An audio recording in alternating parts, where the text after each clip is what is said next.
So you guys have been spam linking me this one. We watched the Dave video yesterday on he was talking about it from like a business perspective on Classic Plus.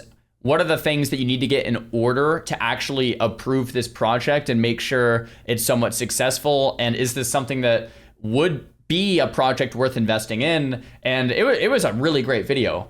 The TLDR was like, yeah, this is a project that probably could get approved. It probably would be worth investing in based on the numbers. It would make a lot of sense. Anyway, this is Dave, and we're on episode 2 now, making Classic Plus number 2, with the title of Who's on the Bus. So I don't really know what that means. I don't know what this is going to be about, but here we go. And this is Dave on Dev. We're taking a look at Classic Plus and asking the question, if we were going to make Classic Plus, how would we do it? This is episode 2 in a short series where I'm taking a look at that question, trying to share my game developer experience with you.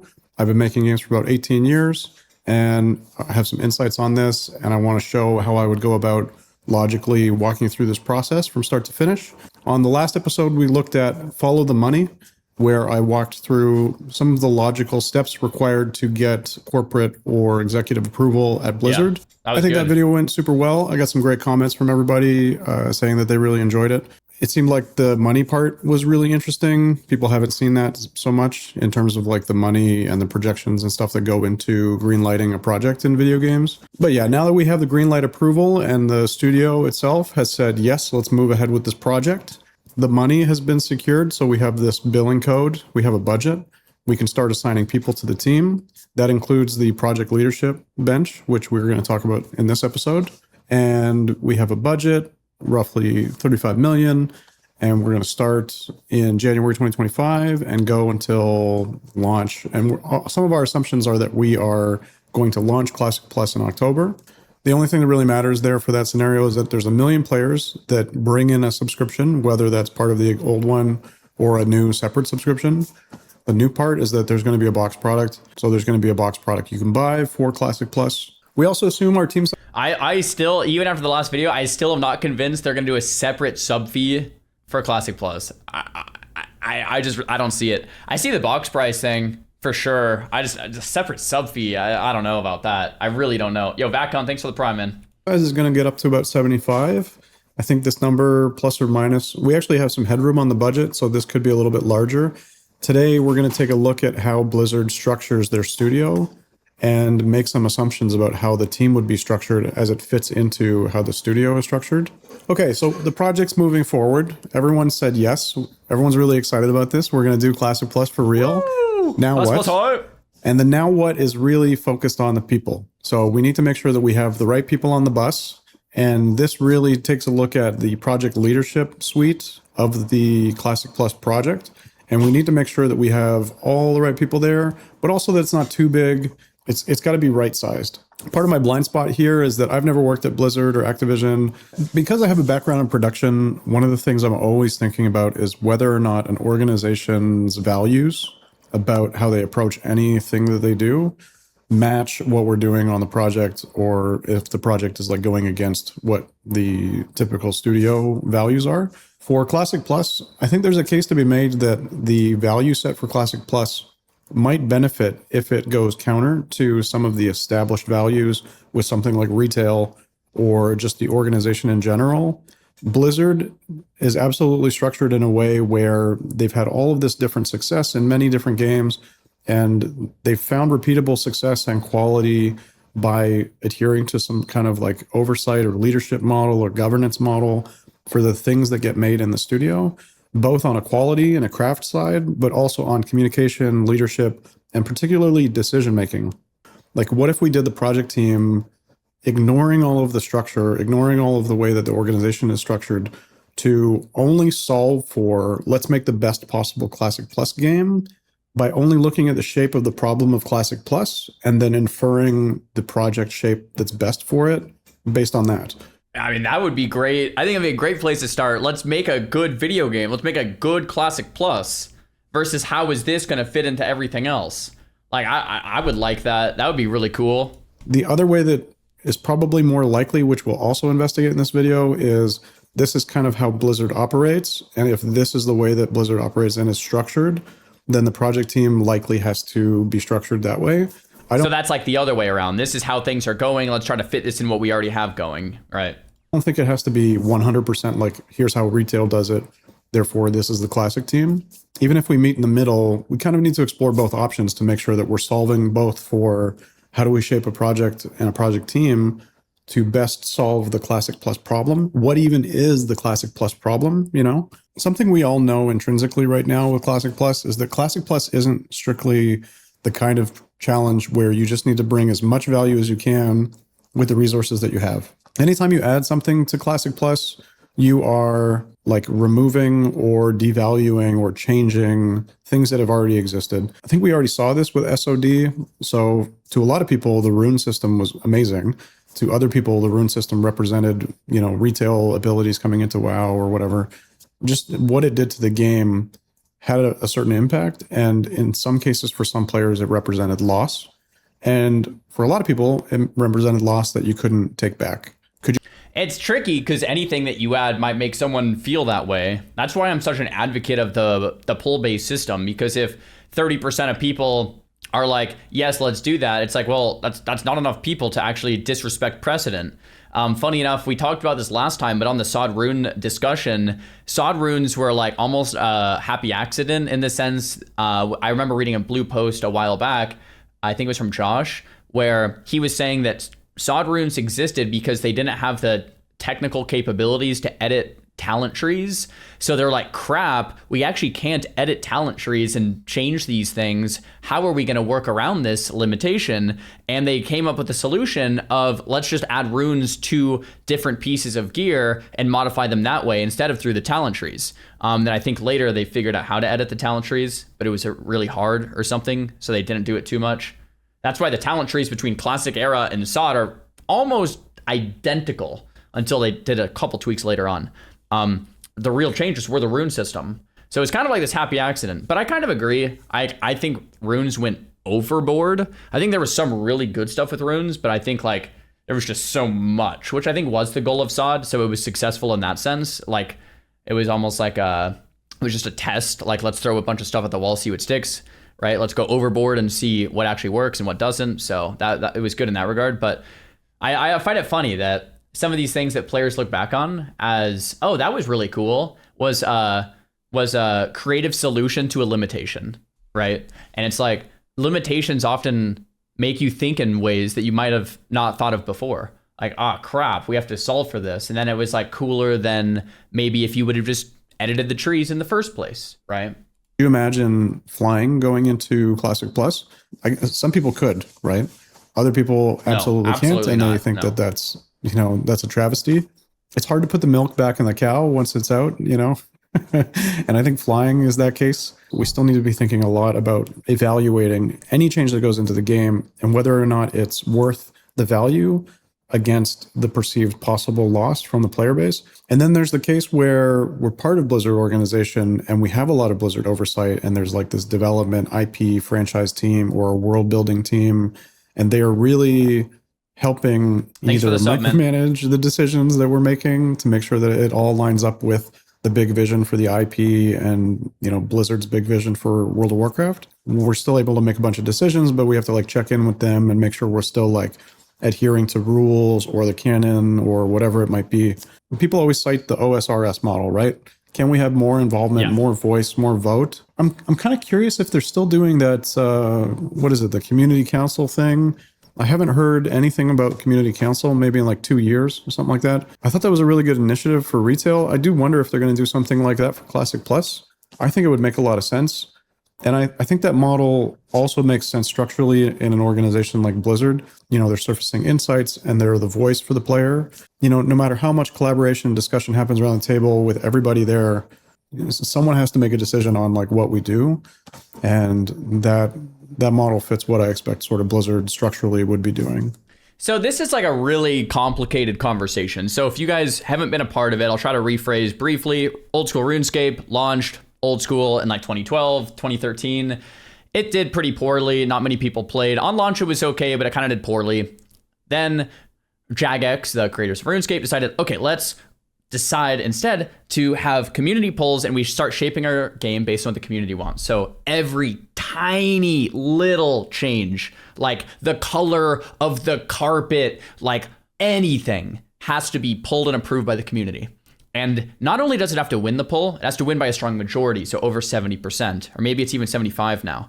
So like a lot of people have to want something to change the precedent of how it was in the first place, how we got there. It's old school RuneScape after all. And this skyrocketed their game, not double, triple, 5x. It's like 10x their game or something. I think my numbers might actually be a little off there, but like they're doing a lot better, way, way, way, way better than they were with no changes. So it's like, okay, but it's the community in charge by a strong majority. That's the system they've used. So the idea is, okay, bring a system like that in the classic era, and it kind of skyrockets it in a similar way where the community's in charge. So welcome to the conversation. That's kind of where things are at. Now, I want to say this. An incredibly great dev is going to build something that you don't even know you want yet. So for example, in 2004, World of Warcraft launched, and we didn't even know as a community that's what we wanted, right? MMOs were kind of still getting going, and Blizzard took a risk on building WoW. So they built something that no one was really asking for, and it worked out better than anyone could have imagined. So there is an argument to be made that building something no one asks for is a great thing if it works. Now you look like an idiot if it doesn't. What's that one quote? It's like there's a fine line between a genius and an idiot, and it's like, did it work or not? It's like you might look like a genius if no one asks for something and you pull it off and everyone loves it, you're like, wow, what a genius. But if no one asked for something and it sucks, then it's just like, what a moron. No one asked for that, idiot, right? So it's like, it's a very fine line. So my claim is, if we have great game devs that are just like crushing the project, then it's better to probably not ask the community and just give us stuff that just blows us away, that no one asked for, but it's better than we could have possibly imagined. Do we think the Blizzard of today is capable of that? Honestly, I'm asking. Open discussion. Everyone in the chat seems to come to the same consensus. Okay, so if we all agree that Blizzard of today is not capable of that, what is then the next best option? My proposed solution is the poll-based system is the next best option. Now, I'm not going to say the poll-based system is better than a great game dev just giving us incredible content, because I think a true visionary has to ignore the masses and do something truly special. That's how something like, I don't know, like with like the iPhone, right? With Steve Jobs, it's like, okay, we're gonna do something that hasn't been done before, but I'm gonna imagine it in a way, and everyone's gonna think it's stupid until it works, all right? Or like a tablet or something. I don't know. There's probably more examples. Like World of Warcraft's a great one, right? So, but if we're not living in that reality, right, we don't have the trust that that's actually happening, then the next best thing is, okay, well, like at least let's build something that the community stands behind strongly. So that's my claim, that it would actually work. It wouldn't work better than true visionaries, but if the true visionaries maybe aren't there and we're not capable of that, then the next best thing is 70+% approval rating on any tiny, smallest change. So my proposal would be, yeah, you launch something like very similar to a classic era, kind of sucks at the start. It's just classic era. It's kind of boring. But then over a couple of years, this thing just starts becoming this beautiful project that the community was involved in crafting and shaping. So that's what I want, really. It wouldn't be like sexy or cool, right? It would be kind of boring. But in the long term, it would make for like a pretty darn good game that's continually being shaped and evolved by us. So thanks for coming to my TED Talk. Okay, so there's governance. We're going to leave that for now. Let's look at team disciplines. The way that video game teams are structured at games this size is that they tend to be very specialist focused. You get more efficiency or more value or more quality when people are hyper-focused into their specific specialty or craft specialty lane. So you have like pure animators, pure lighting artists, pure, rigging and skinning, or you have people that are just like coding, but I'm a gameplay coder versus I'm a systems coder versus tools. Everybody has a specialty that they're really leaning into. Josh. Blizzard appears to be just the same. I went through all of the World of Warcraft recs or like public job descriptions that they put out since like 2020. There's like 400 or so. When I look at these, I can see a really clear shape of the organization. They're structured sort of in the hybrid of weak and strong matrix for an organization, which is also really typical. I've worked in a bunch of studios that fit this model as well. Project has its own leadership suite.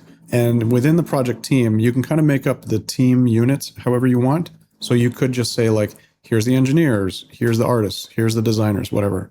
So that's more of a craft or a discipline team setup within the project team.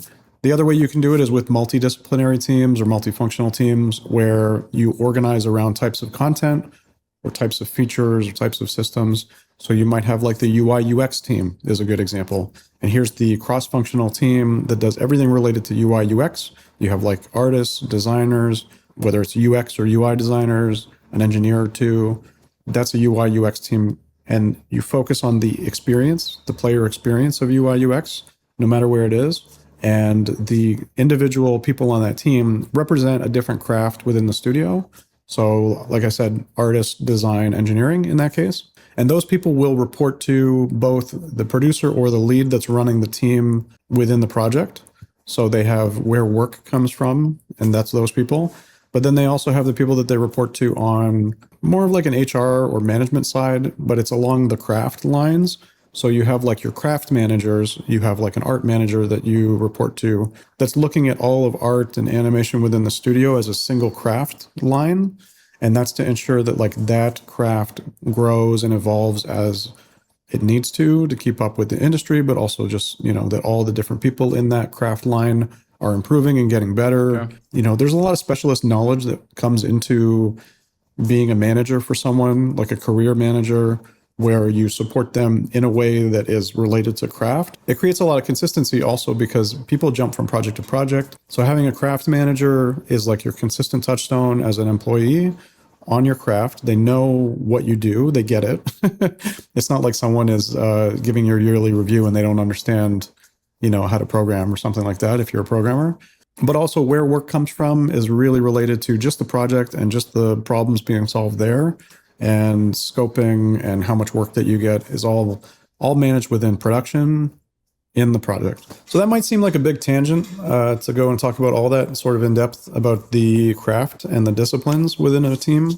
I think it's important though, because when you think of the World of Warcraft teams, they're not structured in a way like an indie team where you might have people that wear multiple hats or do multiple different roles on the team.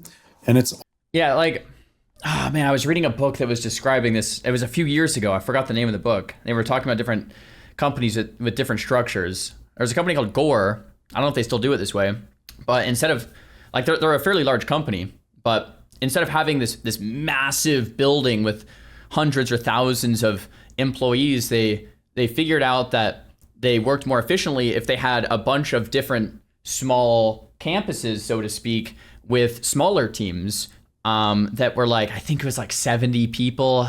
Someone is like a rule of 70 or rule of 100 or something like that, where they kept the size of these teams a lot smaller. And the reason was to avoid over specialization in the sense that one person never gets to speak to the other person. So people are so tunnel vision that they don't actually understand what's happening to the project at a large scale. So they were doing this to circumvent that. And it's like, okay, that makes a lot of sense. Like once a team gets too big, everyone starts to lose touch on what they're actually doing. But if you keep the team small enough, they can actually, everyone kind of feels like they can sense what they're contributing towards, because they're if they have a question, they can just go and talk to the person that they need to ask that question to, instead of talking to a manager that then talks to another manager that then talks to the person, and then like it just takes too darn long instead of just going like, hey dude, what do you need?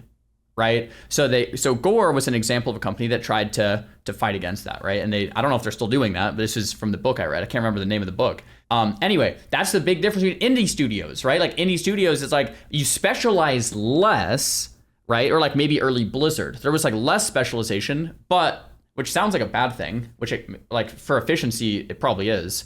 But the soul of the game is really intact in the sense that like people are just doing what they need to do to make the game the best they can do, and everyone is less tunnel visioned on one specific thing, and instead they're like, what needs to actually be done here, and let's actually build a great one. So I don't know. I guess I'm making it sound like I'm biased towards indie, which I'm not really trying to make that argument. Just more of like the pros and the cons of like the different makeups of these two types of teams, right? If you get too large, you can focus on specialization, which might improve efficiency, but you have the drawbacks elsewhere. So like, this is a great topic, like really, really great.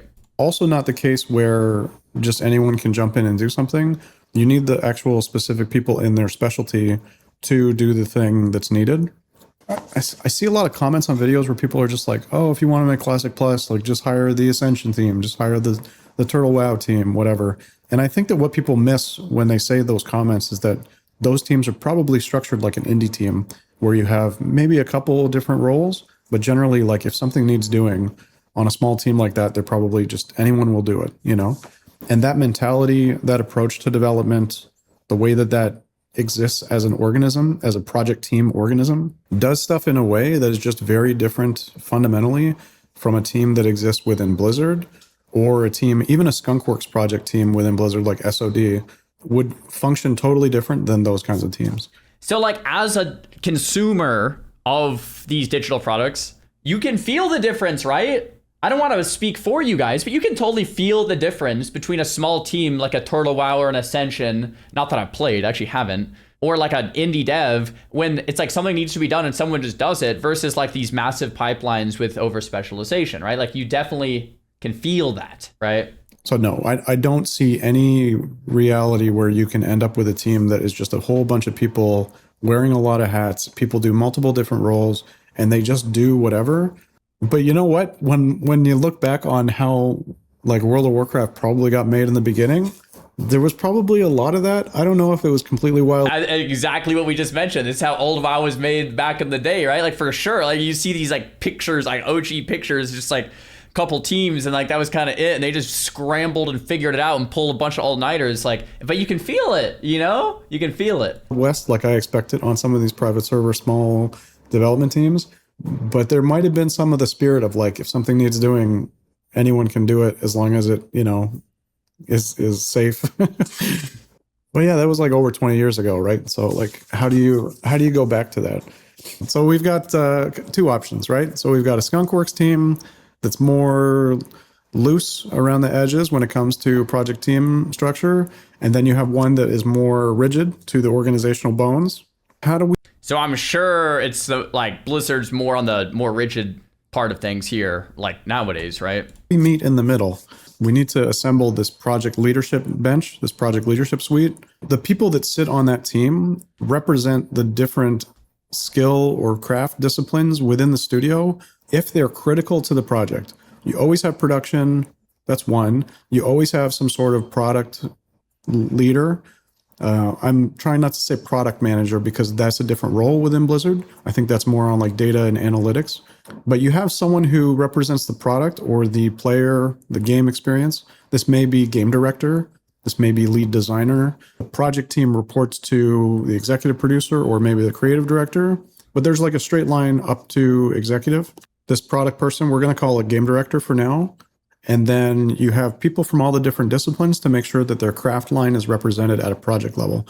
So you'd have a technical director, you'd have an art director, typically. You'd also have a design director, unless design is folded entirely into the game direction. I guess it really comes down to whether or not you want like a creative director split and you want the creative director to sit separately from something like design. I could actually see that in this case. I don't know if they're going to do this. Figuring out which team also kind of leads. You know, there's always collaboration, there's always discussion, but in a lot of cases, typically ideas tend to lead from a certain area. So like maybe gameplay is the most important, or maybe story is the most important. So it kind of starts there, or that has the most decision-making power. And the other teams kind of follow in behind to support what's happening in that kind of key group. So if we're narrative-led, then... So there's I paused at exactly 1337 on the video. Cool. There's a discussion going on in the chat, like based on what was just talked about in the video. It's like this gets brought up a lot, and I'm just like openly brainstorming here because people often say like, okay, so corporations are greedy, they're just trying to make money, and money ruins games, and like I think that's like a pretty good claim. But like the way I think about it is like if you made a better game more people would play it, and then you would make more money. Like, right? So why would you then focus on money to make a worse game to piss everyone off and have less people play and make less money when you could instead focus on the game being the best it could be and make more? So like that's kind of what it's like. What's going on here? Because of shareholders, right? Yeah. Now we're getting into like business ethics. It's been a while since I've been in. It's because I graduated college 10 years ago. 10 years ago. It's all about quarterly earnings for the shareholders.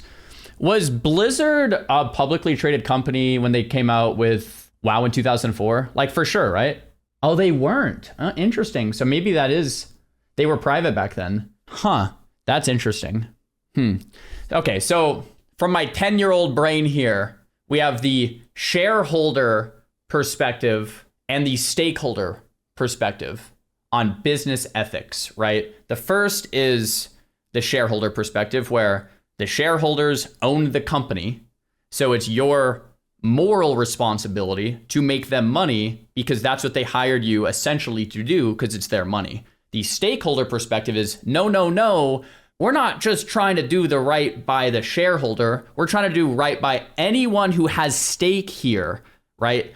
Anything that could be at stake, anyone that's involved in this thing should be thought about and taken care of, not just the shareholders. So the classic example, come on brain, work here, is with the shareholder perspective, it would be like this.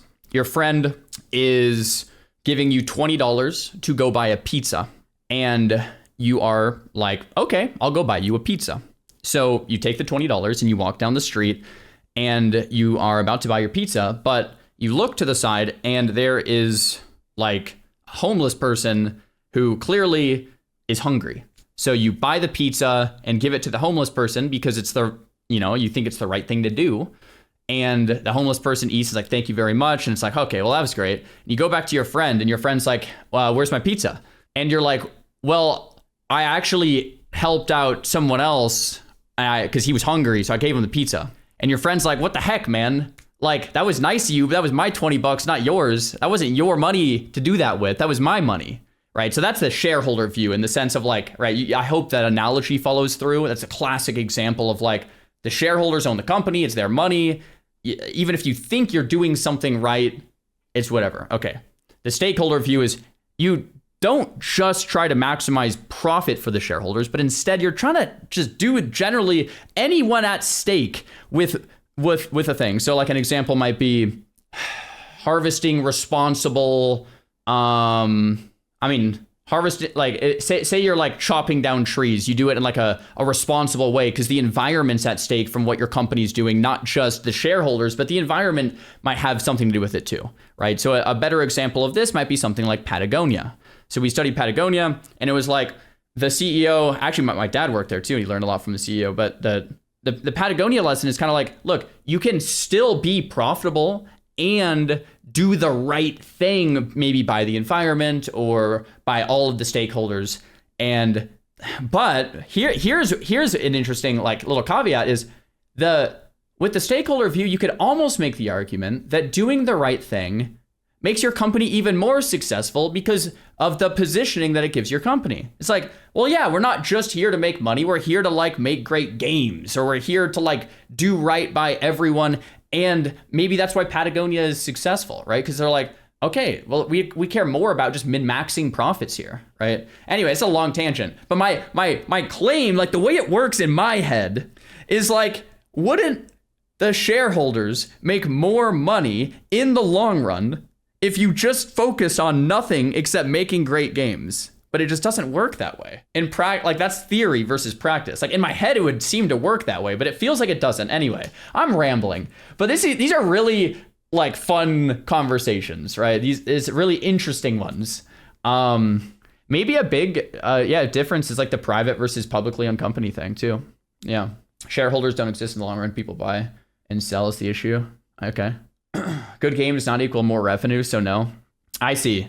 So like you could have more people playing a game, but actually make less money because it's being squeezed less or something like that. Yeah, that's completely fair. Yeah. Yeah, Ladrin, thanks so much for the Prime, man. Hey, sorry, I had a Windows update. Can you start over from the pizza part? No. No, but you can rewind if you want on Twitch or YouTube. Yeah, that's good. Czar was born a rambling man. I mean, these are the types of things that I just like think about in the shower, and I'm like, why can't it like be like that, right? Like in my head, in the long term, making just really good products is more profitable too. But I can see how maybe that's just wrong. In practice, it just doesn't work that way. I'm trying to think, is there any publicly owned companies that are consistently dropping banger games in titles, publicly owned, versus, because I actually didn't know Blizzard was private in 2004. I didn't know that, because like that's interesting to think about too. Riot, yeah, Riot MMO hype. Riot or Capcom, okay. So like it's possible. Like that's debatable. ... Like my point is like, is it possible? Like can we get an example of something like this? And actually, like is it possible? Because definitely on the private side, like things seem to happen, you know, they're all debatable. Fair enough. Anyway, I've been rambling for like 10 minutes, but it is like the video really gets you thinking, you know? Game design and fitting the experience of like a design or a dungeon or something would have to be like lore accurate or something, you know, like it would have to follow narrative. Whereas like, is the experience fun and like moment to moment gameplay, is that really good? Might not be as important as like the lore that we get from a dungeon. And then art would be in support and programming would be in support and all that. But there's versions of all of those, right? There's versions of like art led or world building led or technical design. And I guess we should probably guess or make an assumption about which one it is for World of Warcraft. Let's do that at the end of the video. If you have an idea, this isn't now a good chance to guess in the comments. So let me know what you think. Do you think World of Warcraft or Blizzard or Classic Plus, which team do you think is the leading team when it comes to either where ideas start or who has the ultimate decision-making power, like veto? So yeah, I mean, it's definitely more of a spectrum, right? It's not just like this or that, like he mentioned in the video. I would definitely think Blizzard leans more towards the, you know, strict kind of specialization, kind of hierarchy, more of a system like that than the, you know, grungy kind of like, let's just get it done. What did he call it? Skunk works. Like you just kind of send it. Like I would definitely put it more on the other side of things. Back to the project leadership. We have producer, some sort of direction, whether it's creative direction or game director. We might as well call them directors. So art director, technical director, design director. We probably have stuff like live game. QA is definitely at the table. Okay, someone in the chat has a good question. I would think that, but SOD was less than 10 devs. Do you guys feel as if SOD, like, there's so many SOD haters out there that didn't even play though. Like, did SOD feel kind of like the spirit of this like small indie, like did it kind of encapsulate the spirit of like this small indie thing to you guys, or no? Like honestly, yes, no, yes, no, yes. So you guys are kind of split. I actually kind of feel like it did. Like it kind of did encapsulate that spirit of like, it was rough around the edges, really. Let's be honest. Like there was stuff that just like was broken and this and that, but like at the same time, it did feel that way. So maybe it is possible if they keep kind of going on what they had with SOD, right? DevOps. But anyways, this is the project leadership suite. This represents the minimum number of people that can come together to talk about the project schedule, scope, where things are at. These people probably also meet frequently to talk about like risks or go over progress with the studio and the executive suite. These people are responsible for the project. When I look at what's happened with SOD and like who that team is, that is probably most likely the project leadership foundation that now become maybe a little bit expanded for the team that we need for Classic Plus. So that's cool. We have those people and we've just been through SOD with them. So as a unit, they've been working together. Even if they work together on other projects, now within these roles, they've worked together. That's actually a really good segue for Agran's role. So Agran was on the production side and now he's on the design side. And that might not seem like a huge change on the surface of it, but if you look at the way that the organization is structured, it's enormous. And it's enormous because, not just because I've done it also, I've done it somewhat unsuccessfully, I would say, which is a cautionary tale for Agrand if you're watching. Moving from production over to design in an organization that upholds like church and state. So you have production on one side, who is responsible for schedules, budgeting, project success, timeliness, all of that, but not ideas. And then you have direction on the other side. So whether it's called creative direction, game director, whatever, they hold and are responsible and accountable for the direction, the decisions we make when it comes to content or experiences, etc. Versus production is responsible for like how it gets done. Are we on time? This is often referred to as the creative conflict model, where you're kind of putting 2 or 3 different camps in contention with each other, but purposefully. So on the direction side, we really want the creative director or game director to be unreasonable. We want this person to just care 100% about the best, absolute, most insane, incredible player experience possible, no matter what the resources, what it costs, whatever. It's like a real role, like you want someone to be the dreamer. You want someone to like reach big, want the moon, all those different things. And the rest of the team or production mostly is like there to take that and try to make it feasible or to help unpack it and identify what the essence is. This is an awesome, man, this is so cool. Someone in the chat says this video is copium at this timeline. It's 2026 lol. Just to frame the video real quick for people tuning in, this is not him saying, Blizzard, this is what you should do. This is a game developer talking to the community, us, explaining what Blizzard may be doing or may be facing currently. This is not advice to Blizzard. This is what Blizzard should do. This is, as a game dev, let's try to figure out what they might be currently doing, or let's get a good idea about what might actually be happening in the internals. Oh, okay, cool. Like that, there we go. Maybe that wasn't clear. And just help turn it into something that's actually achievable with the team and the resources and the scope and the budget that we have. So putting those two in a position where they essentially like have conflict constantly, that is part of what makes games better. And it's something that a lot of really mature studios do in this setup. So now think about this, right? So Agron has been on the side of production, and production is not allowed to have ideas. You're responsible and accountable for what the scope and everything is. And really, that's like, you are better at your job if you are more neutral about, your personal take on like ideas and things like that. There's value you can add, obviously, for having experience and insight into the game. But like being a neutral facilitator brings a lot to the table at the end of the day. Also, you should be hyper-focused on achievability and feasibility and project success. So he's been on that side, and now he's moved over to the design side. How you make that switch in an organization this big like Blizzard is crazy. A lot has gone into that, and a lot of it is based on like trust. So leadership trusts him. He's been able to somehow, while being a producer, demonstrate that he has really great taste and decision making, or he's a really great, facilitator and collaborator within a product group, and he can actually point to like, these are the decisions we should be making. Here's why. Here's the best player experience. I'm tapped in with the player experience. I know what players want. He's really put in the work, and it's resulted in him moving across the line.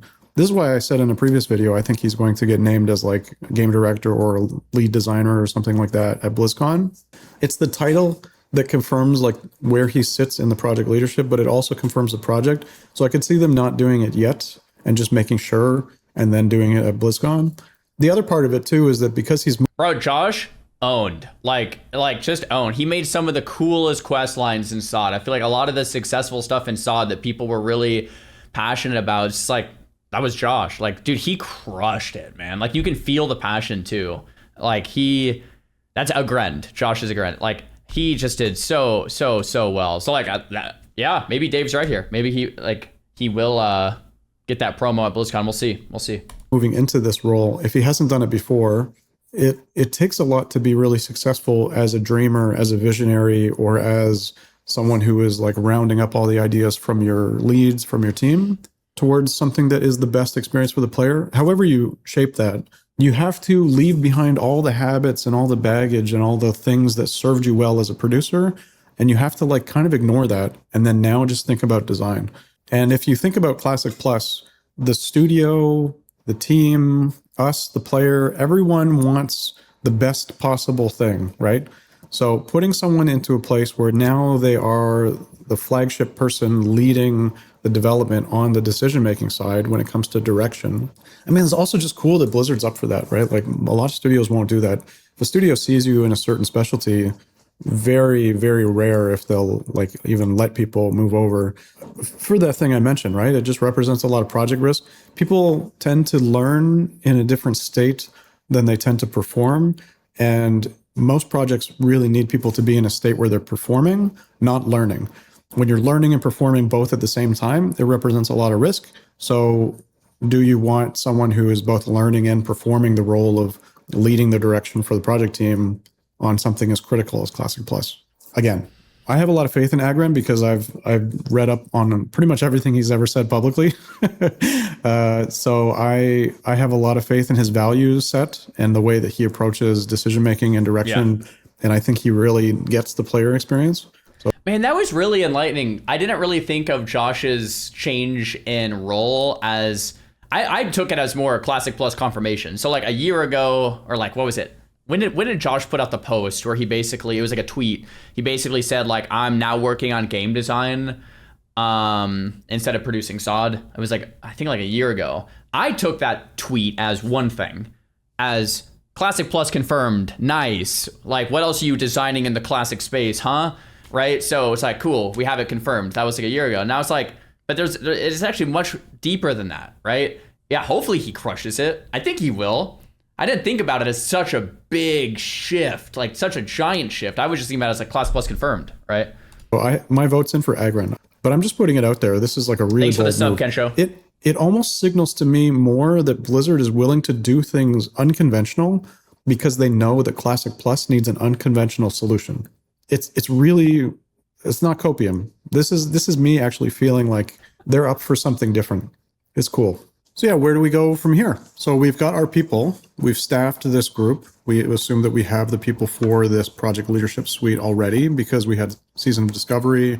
So each of the different specialties now has to go and do their part of documentation. This is really project planning, but now you're doing project planning at a high level for the different parts of the leadership suite. Even if it's not a complete overview, they have to be documenting their approach. And same goes for production and same goes for direction. Yeah. This is leading towards my next episode, episode 3. I'm really excited to talk about this topic in episode 3, which is game design pillars.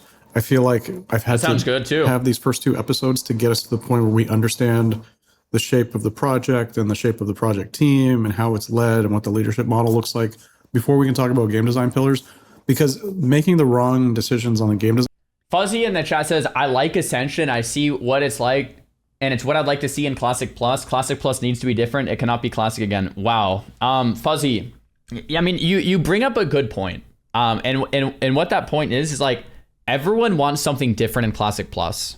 I'll just say, like, for me, I would be so mad if Classic Plus was Ascension.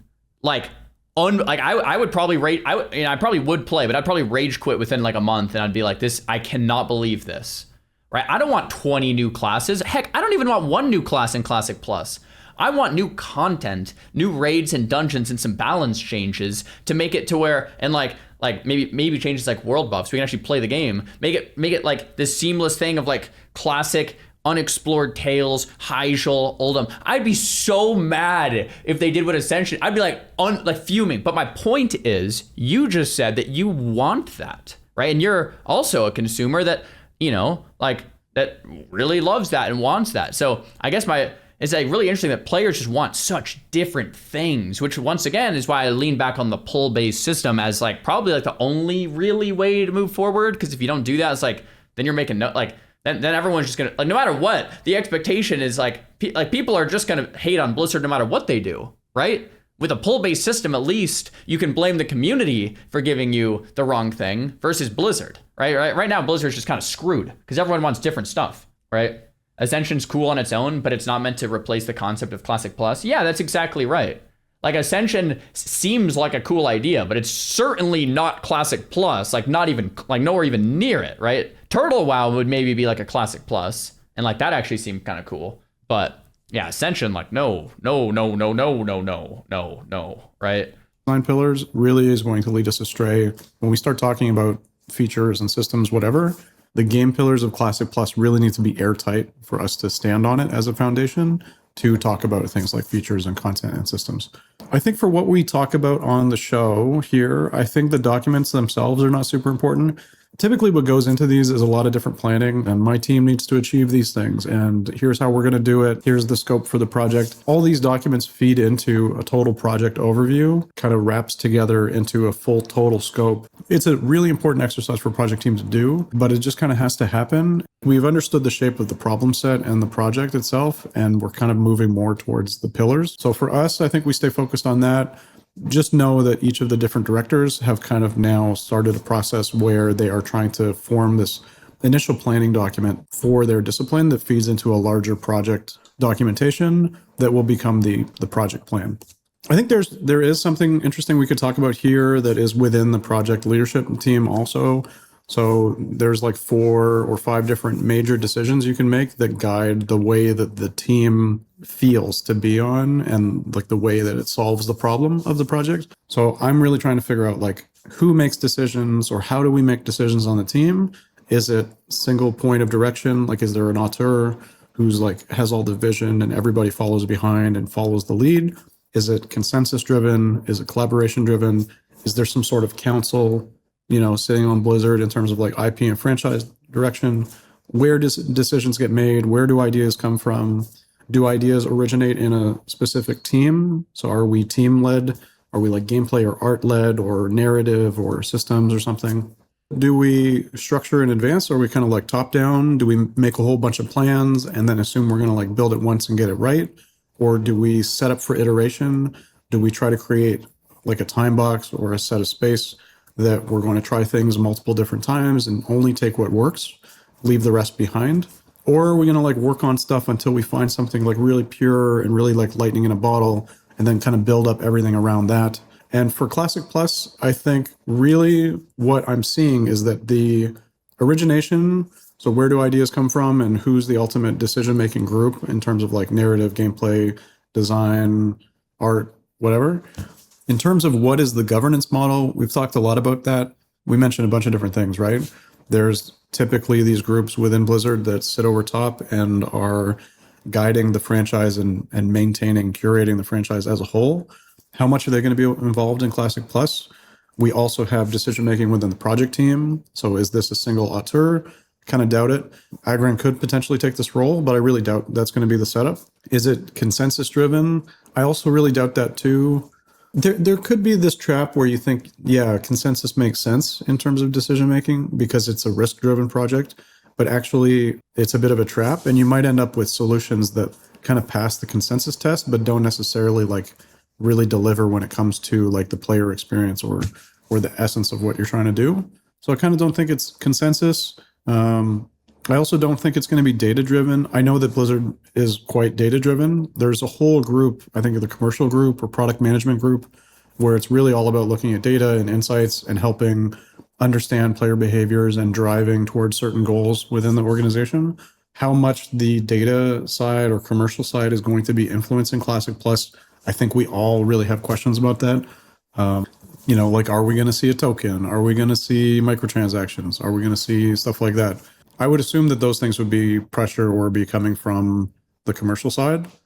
Does the commercial side sit at the table when they're making plans when it comes to content or phases or expansions or whatever it's going to be? Like how much of the content roadmap is actually tied to having to appease not just the project and creative direction within the team and the player base, but also commercial? So that mix really changes things, There's also the production method, which maybe as a producer, I'm way more invested in production method than other people. So like, is it waterfall? Is it like a sequential development? Do we assume it'll kind of go right and we're going to build it once? Or are we setting up for iteration? It's more agile.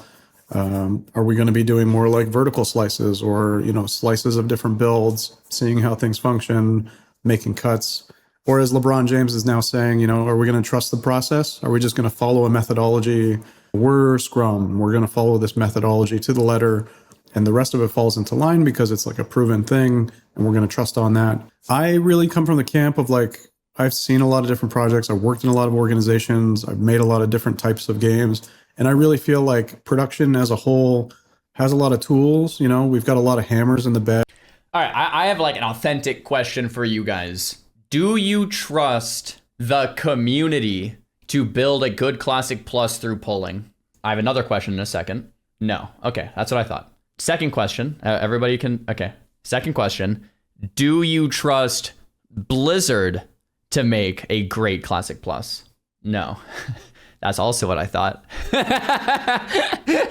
So then the question becomes, if you don't trust the community and you don't trust Blizzard to make one, who do you trust to make a great Classic Plus? That's the question. Oh my, like, or I guess the question could then become, who do you trust the most? Maybe you don't have faith in anyone, but maybe you have more faith in someone than someone else. Me? No way. Ampy? Maybe. Ampy has some, I guess Ampy has a lot of takes like I do, more of like a,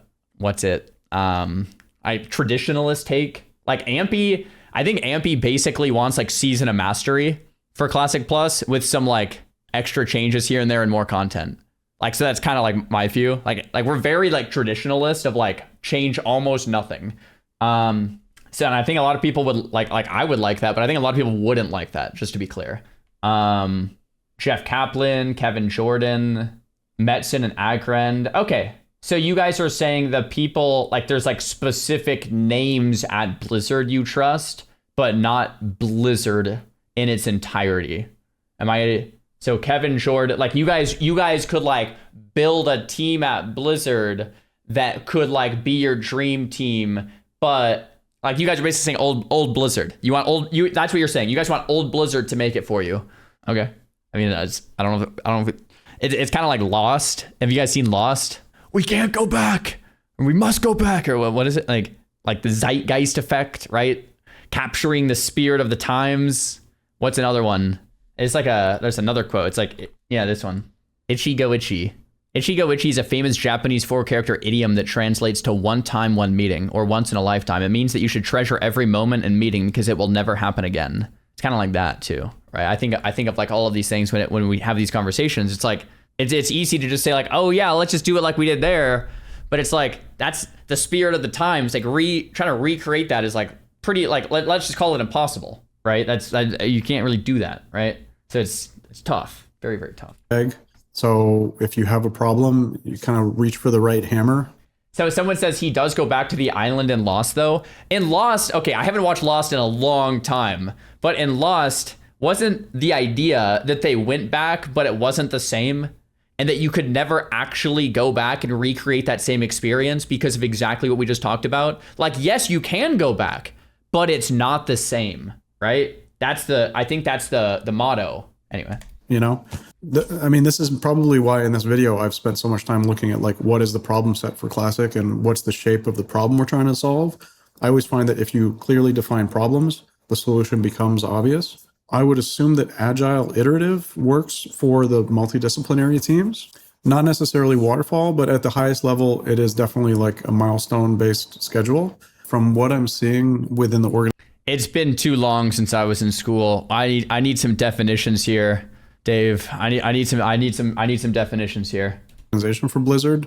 I think the way that the Classic Plus team is going to be set up is that you have those okay, here we go. Discipline-based, craft-based leaders, the directors within the project leadership suites, but then people will just be allocated into the project assignment. So a project assignment for someone is probably you're on this feature set group or you're on this player experience group.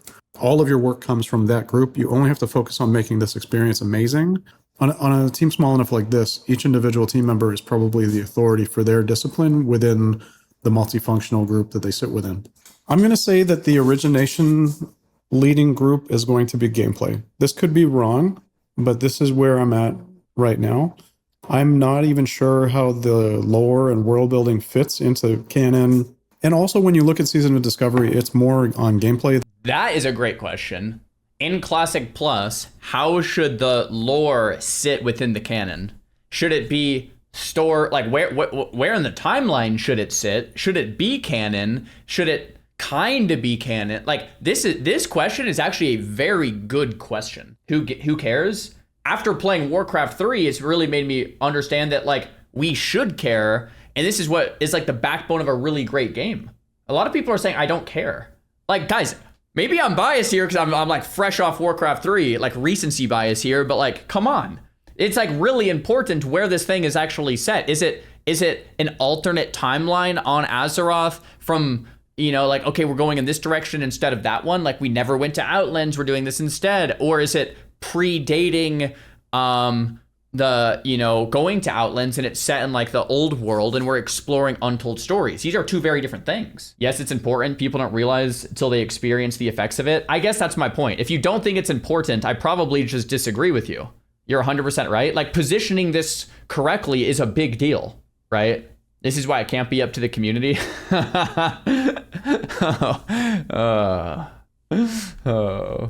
Than it is on anything else. There's like very few quests.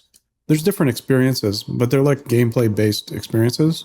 And a lot of the things like systems and different stuff that goes in, it's all based around like what you're doing. A lot of people might think that their version of Classic Plus that's the best actually contains more narrative and more story, more quests, more zones. So for a lot of people, it might actually be that narrative or world driven is more important than gameplay. So we'll see. I think we'll see as we dive into the gameplay pillars in the next episode, like where we can establish this. Also sound off in the comments if there's a preference that you have for which group you think should be leading. I'd love to hear it, and we can... So I am biased, like, despite what I just said of like where this sits is very important. I think that is true. I've always said this about games, is that gameplay is king. If you have fun gameplay loops, people will continue playing your game, and if you don't, they won't, right? And so often I see game studios, they develop games that look visually great, and they put these like sound first or graphics, like, oh, look at these brand new graphics, and this, you know, show, you know, make your 5090 work extra hard, like, look how good our game's gonna look. And it's like, look how nice it sounds, look how realistic, and like, but the gameplay sucks, so no one's gonna play, man. Like, dead stop, right? So I'm a firm believer, based on my own gaming experience, that gameplay is king.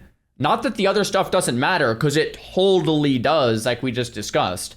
But I really think gameplay's first, in the sense that, like, if you don't have fun gameplay, no one will play, even if all the other stuff is lined up. Whereas, if you have good gameplay and a lot of the other stuff kind of sucks, your game might still kind of be fun to play, at least, right? Whereas if you do everything else and the gameplay sucks, like, it doesn't even matter. GG, bro. You know, GG. Discuss this a little bit at the beginning of the next episode. When it comes to governance, I think the tension here is that I'm not sure how much community governance how much co-creation are we going to get out of the community on this one? Does Blizzard want to bring anyone in to be sitting at the table when it comes to content planning or decision making? There are really trade-offs here, you know, and I know that a lot of people have really strong opinions on this in the player community. There's part of it too, where as a development team, as a studio, some of it is like you can craft an experience and it's like, here you go. Here's like a really well-crafted meal, you know, here you go. And it's very different than like, here's a plate, go hit the buffet, have fun. You know, those are two different approaches. Where do I think Classic Plus is going to line up?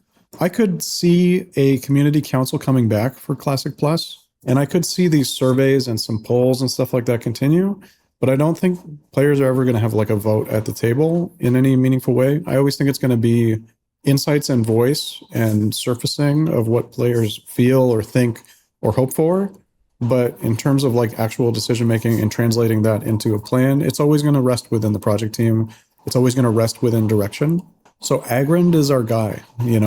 Agrand is our guy. A couple things. First, Catch, 10 gifted subs. Thank you so much. Welcome in, guys. Enjoyed not watching ads. Catch, you rock. Thank you, brother. Just to be clear on my stance, I think the community poll is probably the best way to go about it, but not even I have enough copium to think, like, I think Dave is right here. Like, there's just no way, right? So maybe I just need to give that up. Maybe I just need to give that up. Like, it's just like he's Dave's right. Like, I mean, come on, let's just be honest.